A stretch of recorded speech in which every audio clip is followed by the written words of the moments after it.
long days, short nights this week for Boston sports fans. Every day for this man and I and me. The playoff runs for both the Celtics and the Bruins, and they're keeping a lot of us up late. Let's talk about that with Dr. Ken Sasauer, who is a sleep neurologist at Mass General Hospital. Good to see you, Doctor. Hey, Doctor, it's great to see you. Well, so here's one good thing. The games start at 7, they don't start at 10, so that's a good thing. But as you know, there have been big games, stressful games every night this week. Tonight it's game 2 of a playoff series, the second round for the Celtics and the Cavaliers. Tomorrow it's game 3 for the Bruins and the Panthers in the second round. So should we worry about going a week or more? How much longer? These teams keep going without getting enough sleep? It's a great question. I think that for a lot of people, they could push through the next couple of weeks. But for some people, like I have patients where, a difference of an hour or two makes a huge difference in their life. And so I think what I would say is that for those folks, what I would do is I plan ahead.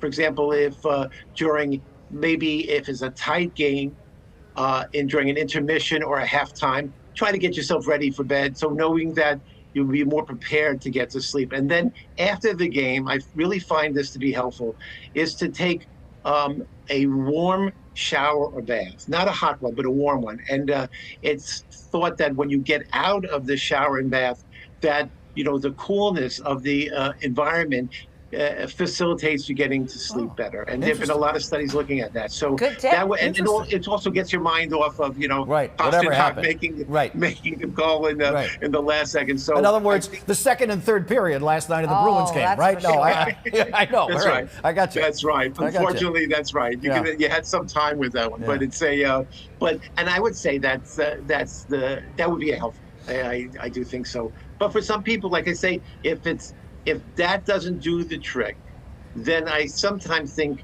that maybe an extra cup of coffee or tea would be helpful, just to get you through the day. I prefer that more than doing sort of daytime naps and what have you. But if you, at last resort, if you need to take a daytime nap, I would say make it short, make it no more than 20 or 30 minutes, and try to do it before 1 o'clock in the afternoon, so it doesn't keep you awake at night by virtue of having a daytime nap. What about some other strategies like sleeping in on the weekend, changing your hours of sleep on the weekend?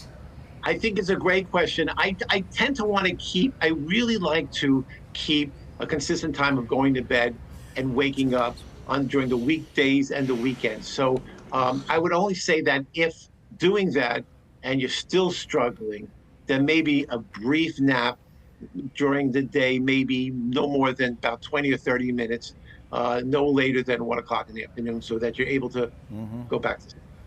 Do you like this advice? I love the advice because I live with the nap and then I know you do. I know you do. Dr. Sasauer, thank you so much. Here's to some good sleeping. Thanks for your expertise. We have the one thing I say: be grateful, because we have 2 iconic sports cities in one iconic town, and so we should be grateful. Yeah, well, I'll just say one more thing before we go.